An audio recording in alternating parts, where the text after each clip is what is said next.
और यूपी के रायबरेली का जब भी नाम आता है तो सोनिया गांधी का नाम सबसे पहले आता है। लेकिन इस बार बीजेपी ने सोनिया के गढ़ में सेंध लगाने के लिए उनके सबसे करीबी और कद्दावर नेता दिनेश प्रताप सिंह को पार्टी में सदस्यता दिलाकर उनको ही उनके और अपने और खास के सामने चुनावी मैदान में उतार दिया है। और रायबरेली में जो कांग्रेस को चुनाव जिताते आए थे वही आज प्रतिद्वंदी के रूप में उनके सामने है।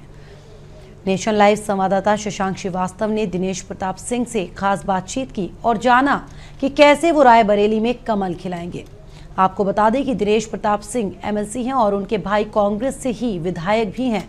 ऐसे में अपनों को मात देना कैसे संभव होगा? उत्तर प्रदेश में सियासी सरगर्मियां तेज हो गई हैं। उत्तर प्रदेश की राजधानी लखनऊ के पास रायबरेली उत्तर प्रदेश के इतिहास में वो जगह रखता है जहां पर शायद राजनीतिज्ञों की पहली निगाह होती है और पैनी भी।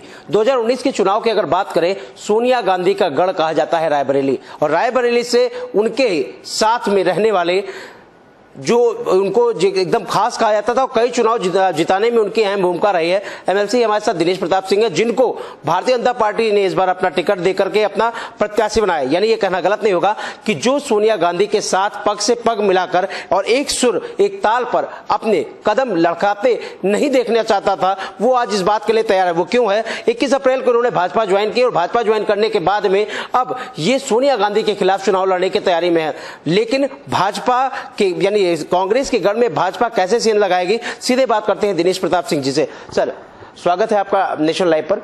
जिस तरह से शुरुआत की बात करते हैं, आपने इतना समय लगाया, 2 बार आप एमएलसी रहे हैं कांग्रेस से।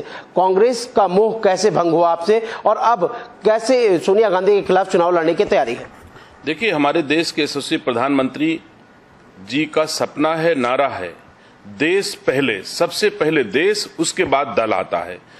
अगर वो ऐसा सोचते हैं तो हम देशवासी भी ऐसा सोचते हैं कि सबसे पहले देश है, उसके बाद दल होगा। तो आज की तारीख में देश किसके हाथों में सुरक्षित है? आम नागरिक जानता है कि देश अगर किसी के हाथ में सुरक्षित है तो नरेंद्र मोदी जी के हाथों में सुरक्षित है। इसलिए हम भारतीय जनता पार्टी, देश के लिए मैंने ज्वाइन किया, हमको देश को मजबूत करना है, इसलिए हम भारतीय जनता पार्टी में हैं। एक और चीज देखने को मिलती है साफ तौर पे, अगर आपकी बात करें, 2 बार एमएलसी, हमेशा कांग्रेस ने आपका सम्मान किया। क्या ऐसा आपको लगा कि आपने बीजेपी ज्वाइन कर लिया और आज आप मजबूर हो गए अपनी ही प्रमुख के सामने, यानी कांग्रेस प्रमुख सोनिया गांधी के खिलाफ लड़ने के लिए?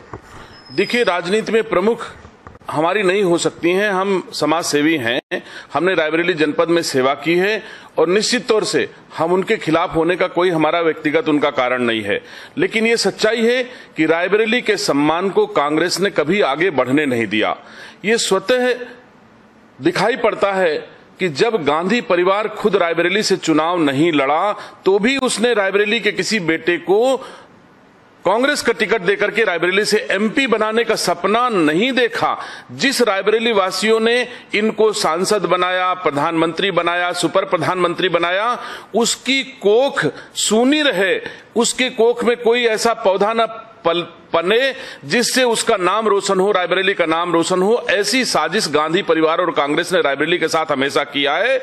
और भारतीय जनता पार्टी ने ये उनके अंदर भावना है कि रायबरेली सेल्फ डिपेंड हो, आत्मनिर्भर हो, रायबरेली के बच्चे आगे जाएं, रायबरेली की माटी पार्लियामेंट में महके, इटली की माटी पार्लियामेंट में ना महके, रायबरेली की माटी महके, ऐसा भारतीय जनता पार्टी की सोच है। इसलिए मैंने भारतीय जनता पार्टी ज्वाइन की और कांग्रेस का साथ मैंने इसलिए छोड़ा कि वो रायबरेली की लीडरशिप को, रायबरेली के सम्मान को, रायबरेली के त्याग, स्वाभिमान, बलिदान को मार करके उन्होंने रायबरेली में कांग्रेस की स्थापना की है, जिसे हम लोगों ने समझा और इस वजह से मैंने कांग्रेस छोड़ी।